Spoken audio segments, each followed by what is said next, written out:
Doctor Baba Saheb Ambedkar ಅವರ 134ನೇ ಜಯಂತ್ಯೋತ್ಸವ ಸಮಿತಿಯ ಪದಾಧಿಕಾರಿಗಳ ರಚನೆ ಸಮಿತಿ ಕುರಿತು ಇಂದು ಕಾಳಗಿ ಪಟ್ಟಣದ ಪ್ರವಾಸಿ ಮಂದಿರದಲ್ಲಿ ಪೂರ್ವಭಾವಿ ಸಭೆಯನ್ನು ಸೇರಲಾಗಿದ್ದು, ಈ ಸಂದರ್ಭದಲ್ಲಿ ಅಂಬೇಡ್ಕರ್ ಅವರ 134ನೇ ಜಯಂತ್ಯೋತ್ಸವ ಸಮಿತಿಯನ್ನು ಪೂರ್ಣ ಪ್ರಮಾಣದ ರಚನೆ ಕುರಿತು 30/3/2025 ರವಿವಾರ ಬೆಳಿಗ್ಗೆ 10:30 ಕಾಳಗಿ ಪ್ರವಾಸಿ ಮಂದಿರದಲ್ಲಿ ಸಮುದಾಯದ ಹಿರಿಯ ಮುಖಂಡರ ಸಮ್ಮುಖದಲ್ಲಿ ಸಭೆ ಕರೆಯಲಾಗಿದ್ದು, ಆದ್ದರಿಂದ ಕಾಳಗಿ ತಾಲೂಕಿನ ಸಂಘಟನಾಕಾರರು, ಬುದ್ಧಿಜೀವಿಗಳು ಸೇರಿದಂತೆ ಅಂಬೇಡ್ಕರ್ ಅವರ ಅಭಿಮಾನಿಗಳು, ಅನುಯಾಯಿಗಳು ಎಲ್ಲರೂ ಬಂದು ಸಮಿತಿ ರಚನಾ ಸಭೆಯಲ್ಲಿ ಭಾಗವಹಿಸಿ ಯಶಸ್ವಿಗೊಳಿಸಬೇಕೆಂದು ಸಮಿತಿಯ ಅಧ್ಯಕ್ಷರಾದ ಗಂಗಾಧರ ಮಾಡ್ಬೋಳ್ ಪತ್ರಿಕಾಗೋಷ್ಠಿಯಲ್ಲಿ ತಿಳಿಸಿದ್ದಾರೆ.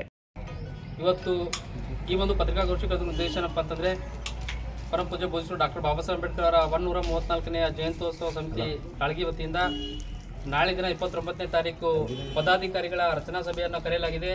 ಆ ಒಂದು ಸಭೆಯಲ್ಲಿ ಎಲ್ಲ ಸಮುದಾಯದ ಹಿರಿಯರು, ಮುಖಂಡರು, ವಿದ್ಯಾರ್ಥಿಗಳು, ಚಿಂತಕರು ಭಾಗವಹಿಸೋದ್ರ ಮುಖಾಂತರ ಆ ಒಂದು ಸಭೆಯಲ್ಲಿ ಪದಾಧಿಕಾರಿಗಳ ಆಯ್ಕೆಯನ್ನು ಸಹ ಮಾಡ್ತೀವಿ. ಜೊತೆಗೆ ಏನಪ್ಪ ಅಂದ್ರೆ ತಮ್ಮೆಲ್ಲರ ಸಲಹೆ ಸೂಚನೆ ಕೂಡ ಆ ಒಂದು ಸಭೆಯಲ್ಲಿ ಸ್ವೀಕಾರ ಮಾಡೋದ್ರ ಮುಖಾಂತರ ಮುಂದಿನ ಕಾರ್ಯಕ್ರಮದ ರೂಪುರೇಷೆಗಳ ಬಗ್ಗೆ ಆ ಒಂದು ಸಭೆಯಲ್ಲಿ ಚರ್ಚೆ ಮಾಡ್ತಾ ಇದ್ದೀವಿ. ಅದರ ಸಲುವಾಗಿ ಎಲ್ಲ ಸಮುದಾಯದ ಹಿರಿಯರು, ಯುವಕರು, ವಿದ್ಯಾರ್ಥಿಗಳು ಭಾಗವಹಿಸೋದ್ರ ಮುಖಾಂತರ ಸೂಕ್ತವಾಗಿರ್ತಕ್ಕಂಥ ಸಲಹೆಗಳನ್ನು ನೀಡಬೇಕಾಗಿ ಈ ಒಂದು ಪತ್ರಿಕಾಗೋಷ್ಠಿ ಮೂಲಕ ಹಿರಿಯರ ಸಮ್ಮುಖದಲ್ಲಿ ವಿನಂತಿ ಮಾಡ್ತಾರೆ.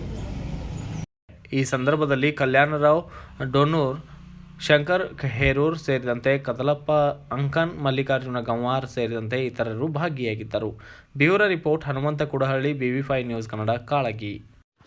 Thanks for watching Read, Discuss and Debate with editor Dr. Yan Prashant Rao. Wanted reporters in print, digital and visual media for Bharat Vaibhav Daily Newspaper, BV News 5 Channel and BV Fast Web News from all the talukas of Karnataka, Goa and Maharashtra.